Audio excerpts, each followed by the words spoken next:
Welcome to the Slop Farm. Enjoy the video. You begin by creating a non-destructive baseline.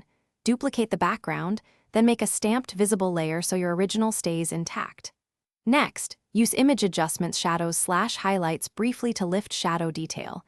Keep amount low, around 10–20%, because you can refine later.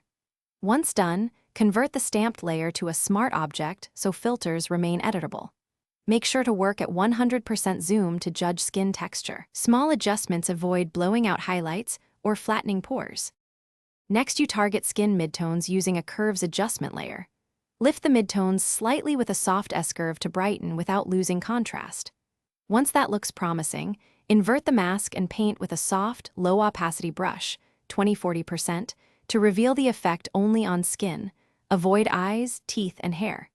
If tones shift, add selective color or color balance to neutralize red or yellow casts. Keep toggling the layer opacity until the brightening feels natural and consistent across the face. To finish, balance texture and brightness.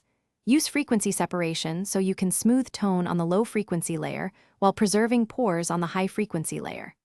Apply subtle dodging on highlights and gentle burning in shadows at 10–15% exposure to restore depth. If skin looks patchy, lower the adjustment layer opacity, refine mask edges with a soft brush, or apply a small Gaussian blur to the mask for smoother transitions. One key troubleshooting tip: if color shifts occur, add a hue/saturation layer and gently reduce saturation until tones read natural. Thanks for watching. Consider subscribing if we helped you today.